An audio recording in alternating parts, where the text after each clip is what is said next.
Ce classeur Excel contient un simulateur d'exercice de budget de trésorerie. On a dans le classeur 4 feuilles. Le premier onglet, c'est le sujet. Le deuxième onglet, c'est la feuille vierge, les tableaux vierges qui permet de faire l'exercice. Le corrigé qui permet aussi de simuler différents types de budget de trésorerie. Ici, on en a un qui est tout négatif. Si on fait F9, on en génère un nouveau où seul le mois de mars est positif. On invalide un autre, on aura mars et avril de positif. Donc, on peut générer différents exercices et s'entraîner sur la page suivante. Alors, pour l'entraînement, on va faire ce budget de trésorerie. On nous donne les ventes hors taxes, 2 900 000 euros annuels. On peut calculer en divisant par 12, c'est déjà fait, les ventes mensuelles moyennes, ça fait 241 000 euros. Et on sait que les clients règlent ces ventes à 30 jours et que les fournisseurs sont réglés à 60 jours ici. Voilà, dans l'énoncé. On sait aussi qu'il s'agit d'une activité saisonnière, que les coefficients saisonniers ont un total de 12 ici, pour les 12 mois. Donc un mois de coefficient saisonnier de 1 est un mois normal. Un mois inférieur à 1 est un mois qui sera en sous-activité, comme avril et mai, 0,80, c'est des mois qui sont à 80% de l'activité normale. Par contre, février est un mois en suractivité de 30% de plus, 1,30. Donc on va se servir de ces coefficients saisonniers pour calculer les ventes hors taxes ici, hop, qui sont déjà calculés, mais qu'on va refaire. Les ventes hors taxes, c'est égal aux ventes mensuelles moyennes pour janvier, puisque le coefficient est de 1. Pour février, ce seront les ventes moyennes que multiplie 1,30. Pour le mois de mars, c'est les ventes moyennes que multiplie 1,10. Pour avril, c'est 241 000 ventes moyennes mensuelles que multiplie 0,80, c'est une sous-activité. Pour mai, on est aussi en sous-activité, 241 000 que multiplie 0,80. Les ventes TTC seront égales aux ventes hors taxes que multiplie 1,20, car ce sont les ventes TTC qui seront encaissées, les ventes TVA comprises. En février, on multiplie aussi par 1,20. En mars, on multiplie par 1,20. Avril aussi. Et mai, même calcul. Voilà. À présent, on va calculer le budget des encaissements. Ces ventes vont être encaissées. Donc, elles vont être encaissées suivant la règle de paiement des clients à 30 jours. Ce qui veut dire que janvier sera encaissé en février. Février sera encaissé en mars. Mars, c'est la date du début de notre budget de trésorerie. Donc, on enregistre que en mars, les ventes TTC de février seront encaissées. En avril, les ventes TTC de mars seront encaissées, c'est-à-dire celles du mois précédent.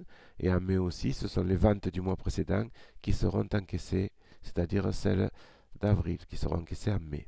On peut faire le total des encaissements.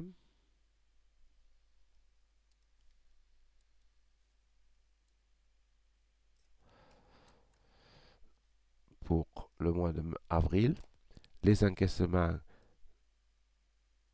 d'avril plutôt, les encaissements de mai, ici. Voilà. Lorsqu'on a fait les encaissements, les prévisions des encaissements, le budget des encaissements de mars à mai, on va s'occuper maintenant du budget des achats, avant de faire le budget de décaissement des achats. Donc les achats de janvier sont donnés dans un tableau ici.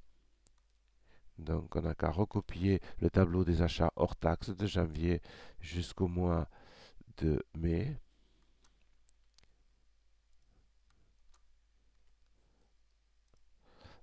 On fait le calcul avec la TVA, qui est aussi de 20% pour les achats. On aura les achats TTC.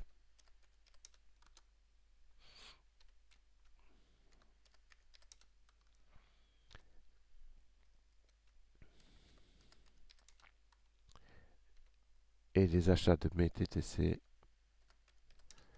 Voilà. À présent, on sait que les fournisseurs, on les règle à 60 jours. Donc, En janvier, on achète, on payera en mars. Donc on commence de suite à prévoir que les achats de janvier TTC seront décaissés en mars.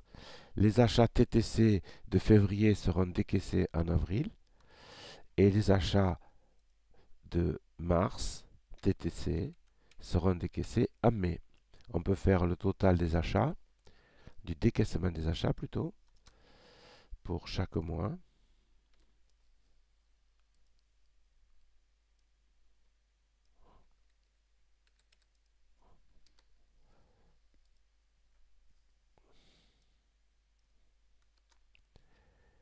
Et pour le mois de mai, voilà le dernier élément.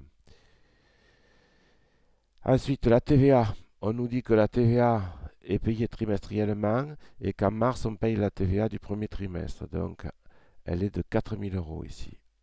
On la place au moment où elle sera décaissée, cette TVA, qu'elle sera versée à l'État. Les salaires, ils sont de 60 000 euros. Voilà. Ils sont de 60 000 euros tous les mois. Et sur ces salaires, on verse le mois suivant. Ils sont versés le mois même.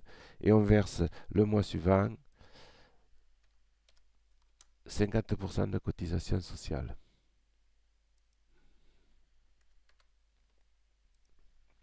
Donc, voilà. Donc, chaque mois, on aura 30 000 euros de cotisation, puisque les salaires mensuels sont de 60 000. Les charges diverses sont de 12% du chiffre d'affaires, ici, c'est indiqué. Budget des charges, 12% du chiffre d'affaires hors taxe. Et on a une TVA sur charge de 20%.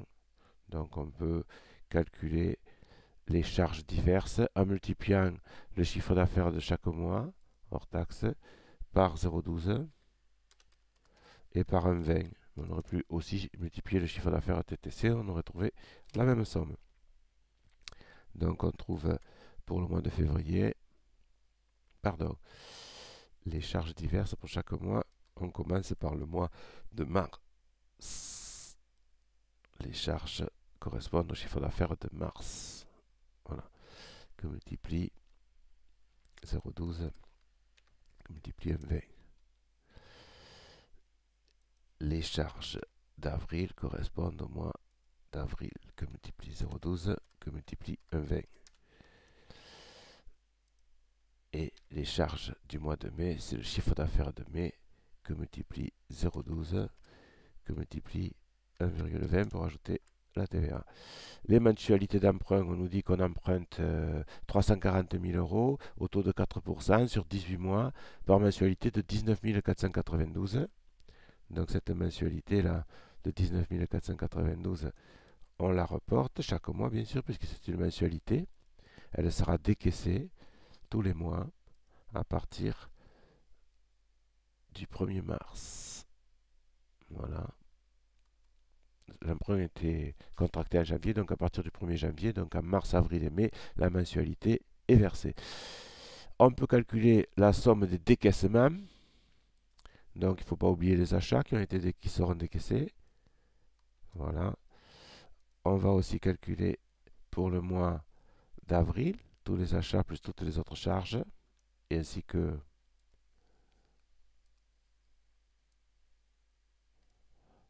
voilà, ainsi que les mensualités d'emprunt qui comprennent les intérêts et les amortissements. Donc là, on va s'occuper celui-ci. Voilà. Donc là, on a commencé aussi en E39. C'est ça. Voilà, donc on a fait tous les encaissements, tous les décaissements. On reprend la trésorerie initiale. On nous la donne. Au départ, elle est de 26 000 euros. Donc je vais prendre 26 000 euros ici. Début mars, on avait 26 000 euros. On a 26 000 euros. Les encaissements prévus sont de 382 800 en mars. En avril, 313 200. Et en mai, 243 600. Les décaissements en mars sera 318 117. En avril, 368 000. Et en mai, ce sera 326 645. on fait le calcul du budget de trésorerie ici dans le tableau de synthèse.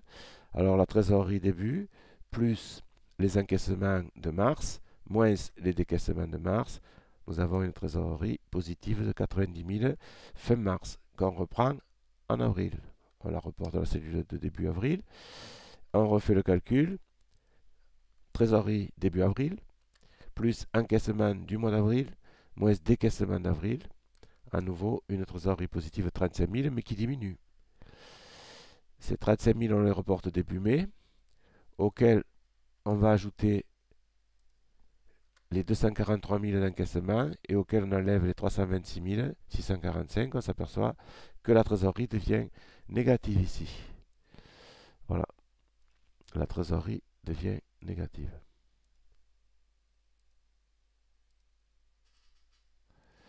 Donc on a 2 mois, mars et avril, avec une trésorerie excédentaire.